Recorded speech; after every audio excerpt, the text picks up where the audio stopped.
दोस्तों नमस्कार। आप सभी का हमारे इस YouTube चैनल में बहुत बहुत स्वागत है। कुंभ राशि वाले मेरे मित्रों, इस खुशखबरी को सुनकर आप सच में उछल पड़ेंगे। जी हाँ दोस्तों, क्योंकि आने वाले 3 दिनों में कुछ ऐसा होने जा रहा है जिससे आप दिन दूनी रात चौगुनी तरक्की करने वाले हैं। जी हाँ दोस्तों, हम आपको बता दें कि आप सभी के जीवन काल में अब 4 चांद लगने वाले हैं। अब आपकी हर एक इच्छा पूरी होगी।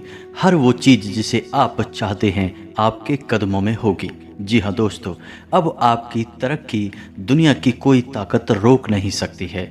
कुछ योग ही ऐसे बन रहे हैं जिन्हें आप चाह कर भी टाल नहीं सकते हैं। जी हाँ दोस्तों, और यह योग कोई साधारण योग नहीं है। 30 सालों में पहली बार ऐसा योग आपकी राशि में बनने जा रहा है, जिसका लाभ आपको अगले 3 दिनों में मिलना शुरू हो जाएगा। लेकिन दोस्तों, आपको भूले से भी नहीं करना है इन गलतियों को जिन्हें आपने पहले भी कई बार दोहराया है। तो हम आपको बताएंगे कि कौन सी हैं वो गलतियां और कैसे आप इन गलतियों को करने से बच सकते हैं। जी हाँ दोस्तों, और दोस्तों, यदि आप इन सब बातों को ध्यान से समझ लेंगे और अपने जीवन काल में उपयोग कर लेंगे तो आपकी सारी इच्छाएं पूरी हो जाएंगी और जो भी आपकी चिंताएं हैं वे सब भी समाप्त हो जाएंगी। जी हाँ दोस्तों, हम आपको बता दें कि आने वाले 3 दिनों में जो आपका समय होगा वह किसी वरदान से कम नहीं होगा। जी हाँ दोस्तों, वो कहते हैं ना कि ईश्वर के घर में देर है मगर अंधेर नहीं है। और वैसे भी जो लोग अच्छे कर्म करते हैं, दिल से बहुत ही साफ होते हैं, नेक होते हैं, ईश्वर भले ही साक्षात में उनके साथ ना हो लेकिन साया बनकर हमेशा उनकी रक्षा करते रहते हैं। फिर चाहे दुख हो या सुख हो, ईश्वर हमेशा आपके साथ ही रहते हैं। फिर भी दोस्तों, हम आपको एक बात अवश्य कहना चाहेंगे कि दुनिया का कोई भी योग, बड़े से बड़ा योग, यहाँ तक कि स्वयं भगवान भी आपकी मदद नहीं कर सकते हैं यदि आप कर्म को प्रधानता नहीं देते हैं, यानी आप कर्म करने में विश्वास नहीं रखते हैं। तो आपको हर एक योग का और ईश्वर का संपूर्ण साथ प्राप्त करने के लिए, संपूर्ण लाभ लेने के लिए कर्म का महत्व तो समझना ही होगा, कर्म करना ही होगा। इसलिए दोस्तों, मैं आपको एक कहानी सुनाना चाहता हूँ, फिर वीडियो को आगे बढ़ाएंगे। तो कहानी कुछ इस प्रकार है कि एक बार एक किसान अपनी बैलगाड़ी को लेकर कहीं जा रहा था। तभी रास्ते में एक नाली आई और उसकी गाड़ी का पहिया उस नाली में फंस गया। तो दोस्तों, उस किसान ने हनुमान चालीसा की किताब निकाली और हनुमान चालीसा का पाठ करना शुरू कर दिया। लगभग आधा घंटा गुजर गया, वह हनुमान चालीसा का पाठ लगातार करता जा रहा था। तभी वहाँ से एक साधु महात्मा निकले। उन्होंने कहा कि एक किसान, तू अपनी गाड़ी नाली में से बाहर क्यों नहीं निकाल रहा है? तो किसान उस पर गुस्सा होते हुए बोला, तुम्हें क्या लगता है, क्या मैं कोई कर्म नहीं कर रहा हूँ? मैं कब से भगवान की पूजा कर रहा हूँ, भगवान की आराधना कर रहा हूँ। भगवान मेरी गाड़ी खुद ही बाहर निकालेंगे।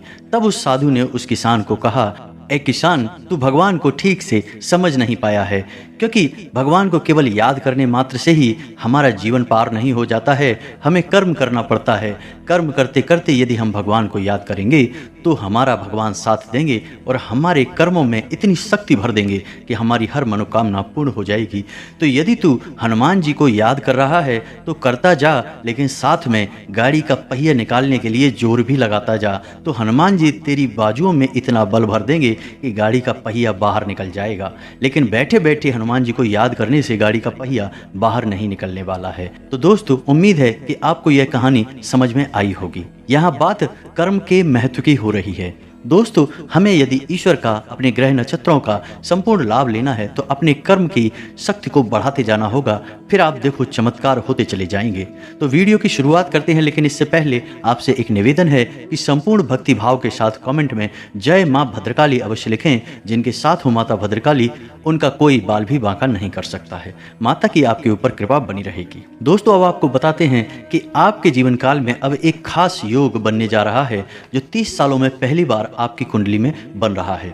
जी हाँ दोस्तों, स्वयं शनिदेव और बुध मिलकर एक ऐसे विशेष योग का निर्माण कर रहे हैं जिसे हम सस योग कहते हैं। यह योग विशेष तौर से आपके जीवन में ऐसे फायदा पहुंचाएगा कि आपकी हर एक पीड़ा को दूर कर देगा, हर लेगा। लेकिन आपको कुछ सावधानियां भी बरतनी होंगी, वरना आपके अच्छे योग का भी आपको लाभ प्राप्त नहीं हो पाएगा। तो दोस्तों बने रहिए वीडियो में हमारे साथ। हम आपको संपूर्ण जानकारी पूरे विस्तार के साथ बताएंगे और आपको एक एक जानकारी कुछ इस प्रकार से देंगे कि आपको सब कुछ बहुत बारीकी से समझ में आता रहेगा। बस पूरे धैर्य के साथ आपको वीडियो पूरा देखना होगा। आधा अधूरा वीडियो देखकर आपको बिल्कुल भी समझ में नहीं आएगा, कोई भी लाभ आप ले नहीं पाएंगे। तो दोस्तों जैसा कि आप जानते हैं कि शनिदेव कर्म के देवता हैं, उन्हें कलयुग में न्याय का और कर्म का देवता कहा जाता है। वैसे तो शनिदेव बहुत ही क्रूर हैं, किसी को माफ़ नहीं करते हैं। यदि किसी के ऊपर शनिदेव बिगड़ जाएं तो उसको मिट्टी में मिला देते हैं, बर्बाद कर देते हैं। फिर चाहे आप किसी भी पोजीशन में हो, कैसी भी स्थिति में हो, शनिदेव आपको माफ़ नहीं करते हैं। तो इसलिए आपको विशेष तौर से शनि की कृपा प्राप्त करने के लिए अपने कर्मों को शुद्ध और साफ रखना होगा। जी हाँ दोस्तों, इसलिए आपको किसी भी प्रकार की गलत मानसिकता को, गतिविधि को अपने जीवन से दूर कर देना होगा। यदि आप किसी प्रकार के व्यसन में रहते हैं तो आपको व्यसन त्याग देना होगा। तो इसी क्रम में दोस्तों सबसे पहले हम बात करेंगे शनिदेव की। तो शनिदेव की संपूर्ण कृपा प्राप्त करने के लिए आपको सबसे पहले अपने कर्मों पर कार्य करना होगा। आपको कर्म को प्रधानता देनी होगी। पूरे मन से, पूरी मेहनत से अपने कर्म को करना होगा। आप चाहे जो भी काम करते हो, चाहे आप व्यापार करते हैं, चाहे आप नौकरी करते हैं या आप एक विद्यार्थी हैं, आप जहां भी हैं सच्चे मन से अपने कर्म को किए जाएं। बस यही शनिदेव को बहुत प्रिय है। इसी के साथ साथ आपको किसी भी प्रकार की गलत मानसिकता को अपने जीवन में जगह नहीं देनी है। आपको किसी भी प्रकार से नकारात्मकता स्वीकार नहीं करनी है। ऐसे लोगों के साथ उठना बैठना आपको छोड़ना होगा जो हमेशा नकारात्मक बातें करते हैं। किसी को अपशब्द नहीं कहने होंगे और व्यसन से हमेशा दूर रहना होगा। यदि आप किसी भी प्रकार का नशा या किसी भी प्रकार की लत अपनाकर बैठे हैं जो बहुत ही हानिकारक है, तो उसे आपको त्यागना होगा। दोस्तों मैं आपसे कह रहा हूं कि यदि आप इन सब कार्यों को करने में सक्षम रहते हैं तो शनिदेव आपके जीवन को चमकाने वाले हैं। आप यकीन मानिए कि आपके जीवन में बड़े ही अद्भुत चमत्कार होने जा रहे हैं। अगले 3 दिनों में आपका जीवन बदलने वाला है। दोस्तों आपको याद रखना है कि किसी महिला का अपमान आपको किसी भी कीमत पर नहीं करना है। किसी सफाई कर्मचारी को आपको किसी भी प्रकार से नाराज नहीं करना है। और तीसरा सबसे खास कि यदि आपके दरवाजे पर कोई मदद के लिए आता है तो आप अपनी क्षमता के अनुसार उसकी मदद अवश्य करें। उसे खाली हाथ किसी भी कीमत पर वापस ना पहुंचाएं। यहाँ तक कि आपके दरवाजे पर यदि कोई जानवर भी आ जाए तो आप उसे भी खाली हाथ वापस ना लौटाएं, उसे भी कुछ ना कुछ खाने को अवश्य दें। तो दोस्तों यह तो थी वे सावधानियां जो आपको आने वाले समय में रखनी है, जिससे कि आप शनिदेव की और बुध की संपूर्ण कृपा प्राप्त कर पाएंगे। दोस्तों याद रखना कि जिस प्रकार शनि को न्याय का और कर्म का देवता कहा जाता है, उसी प्रकार बुध ग्रह को व्यापार का, उन्नति का ग्रह माना जाता है। तो यदि आप बुध का भी संपूर्ण लाभ लेना चाहते हैं तो आपको बुध को मजबूत करने की आवश्यकता रहेगी। दोस्तों याद रखना कि बुध को देवता की श्रेणी में नहीं रखा जाता, यह एक ग्रह मात्र है। केवल शनि को ही देवता की श्रेणी में रखा जाता है। तो शनि का पूजन किया जाता है लेकिन बुध का पूजन नहीं किया जाता है। लेकिन बुध के देवता गणपति को माना जाता है। तो यदि आप गणपति की पूजा सच्चे मन के साथ करते हैं तो आपको बुध की कृपा अपने आप प्राप्त होने लगती है। तो आप ध्यान से सुने कि आपको कौन से ऐसे उपाय हैं जो करने हैं जिससे आपको शनि का लाभ प्राप्त होगा। उसके बाद हम बुध के बारे में बात करेंगे जिससे आपको बुध को भी मजबूत करने में मदद मिलेगी। तो दोस्तों याद रखें कि शनि को सरसों का तेल बहुत प्रिय है, लोहे की चीज़ें बहुत प्रिय हैं। तो जब आपका शनि मजबूत होता है तो आपको लोहा दान करना चाहिए। जी हाँ दोस्तों, लोहे से जुड़ी हुई कोई भी चीज़ आप दान कर सकते हैं। काले वस्त्र आप दान कर सकते हैं, जूते भी आप दान कर सकते हैं। लेकिन याद रखना है दोस्तों कि वस्त्र आपके उतरन नहीं होने चाहिए, फटे पुराने नहीं होने चाहिए। जूते आपकी उतरन नहीं होने चाहिए, फटे पुराने नहीं होने चाहिए। जूते यदि आपको किसी को दान करना है तो नए खरीद कर करें। वस्त्र यदि आपको किसी को दान करना है तो आप नए खरीद कर ही दान करें। अपनी उतरन को दान समझने की भूल ना करें।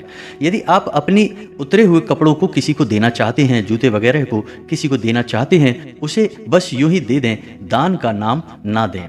इसी प्रकार दोस्तों आपको एक काम यह भी करना होगा कि शनिवार के दिन शनिदेव के मंदिर में जाकर सरसों के तेल का एक दीपक जलाना होगा। सरसों के तेल का जब आप दीपक जलाएंगे तो आपको ओम शम शनिश्चराय नमः इस मंत्र का एक माला जाप भी करना होगा।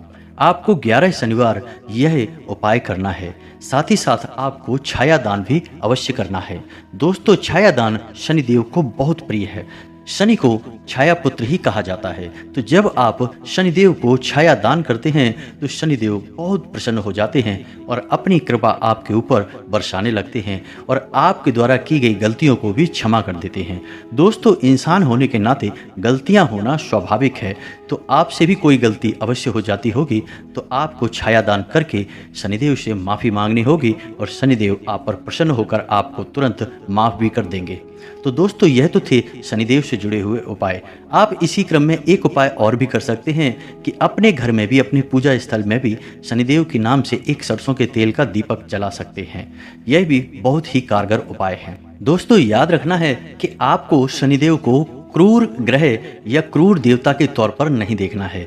जब आप शनि की आराधना करते हैं तो उन्हें एक सौम्य और न्याय के देवता के तौर पर ही उनका पूजन करें। अपने मन में जो उनकी छवि बनाएं वे एक दयालु और न्यायप्रिय देवता की बनाएं, किसी क्रूर देवता की नहीं। लोग शनि को तमाम तरीके से दुष्प्रचारित करते हैं और कई तरह से शनि के बारे में गलत भ्रांतियां फैलाते रहते हैं। अपने कर्मों की सजा जब लोग प्राप्त कर रहे होते हैं तो शनिदेव को दोषी बना देते हैं। दोस्तों, शनि कोई दुष्ट नहीं है, शनि तो एक देवता है और देवता का काम होता है देना।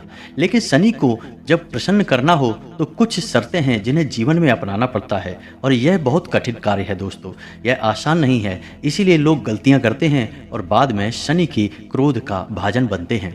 तो दोस्तों, आपको अपने कर्म पर भी कार्य करने की आवश्यकता रहेगी। अब बात करते हैं बुध की। दोस्तों, आप कितनी ही माता लक्ष्मी की पूजा कर लें, कितनी ही कुबेर की पूजा आराधना कर लें, आपको लाभ प्राप्त नहीं हो सकते, क्योंकि धन तो किसी न किसी माध्यम से ही आपके पास आएगा और धन के माध्यम जो हैं वो तभी संपन्न होते हैं जब आप बुध को मजबूत करते हैं। बुध को व्यापार का ग्रह माना जाता है, तो जब आप बुध को मजबूत करेंगे तभी आपके व्यापार अच्छे चलेंगे और आपके घर में धन संपदा लक्ष्मी आएगी। तो दोस्तों, आपको बुध को मजबूत करने के लिए सबसे अच्छा उपाय यह रहेगा कि आप गाय को हरी हरी घास खिलाएं। जी हाँ दोस्तों, और यदि आपकी कोई विशेष मनोकामना है जो व्यापार से जुड़ी है, आमदनी से जुड़ी है, नौकरी या धंधे से जुड़ी है, तो उसके लिए आपको हरी घास के छोटे छोटे 11 गट्ठर बनाने हैं। छोटे छोटे से 11 गट्ठर बनाने हैं और उन 11 गट्ठर को बुधवार के दिन गणेश जी के मंदिर में ले जाना है और गणेश जी की मूर्ति के चरणों में रख देना है। जी हाँ दोस्तों, और गणेश जी को अपने जीवन की सारी तकलीफें, अपनी मनोकामना, अपनी इच्छा खुलकर बताएं, मन ही मन बताएं। ऐसे बताएं जैसे कि कोई आपका घर का बड़ा बुजुर्ग आपसे कुछ जानने की कोशिश कर रहा है। आपके मन का भाव, आपका सच्चा प्रेम भगवान गणेश को आपके ऊपर मोहित कर देगा और आपके ऊपर उनकी कृपा बरसने लगेगी। तो दोस्तों, जब आप अपनी पूजा आराधना समाप्त कर लें तो उसके बाद वो 11 घास के गट्ठर हैं उन्हें लाकर गाय को खिला दें। बस आपको इतना करना है, 11 बुधवार करना है। इसके बाद आपका बुध मजबूत हो जाएगा, भगवान गणपति की आपके ऊपर संपूर्ण कृपा हो जाएगी और इधर आपने शनिदेव को भी मजबूत करने का उपाय कर लिया है। तो अब आने वाले 3 दिनों में जो शश योग शुरू होने जा रहा है उसका आपको संपूर्ण लाभ प्राप्त होगा। आप जो भी कार्य करेंगे उसमें आपको संपूर्ण सफलता प्राप्त होगी। इसी के साथ साथ दोस्तों, आपको ऐसे ऐसे स्रोत प्राप्त होंगे, ऐसी ऐसी खुशखबरियां प्राप्त होंगी जिनके बारे में आपने कभी सोचा भी नहीं होगा। ऐसे ऐसे स्रोतों से धन आएगा जिनके बारे में आपने कभी सोचा भी नहीं होगा। दोस्तों, याद रखना कि जब देवी देवता हम पर प्रसन्न होते हैं तो हमारे कर्मों का कई गुना परिणाम, कई गुना फल हमें देते हैं और यही अब आपके साथ होने जा रहा है। दोस्तों, उम्मीद है कि वीडियो में दी गई जानकारी से आप कुछ लाभ ले पाएंगे और आप अपने जीवन को सफल बना पाएंगे। यदि आपके जीवन में 1% भी बदलाव आता है, आपका जीवन बदलता है, तो हमें बेहद प्रसन्नता होगी। माँ भद्रकाली के लिए हमारी पूजा आराधना सफल हो जाएगी। इसी के साथ आज का वीडियो समाप्त करते हैं। कमेंट में जय माँ भद्रकाली लिखना ना भूलें। मिलते हैं अगले ज्ञानवर्धक वीडियो में, तब तक के लिए धन्यवाद।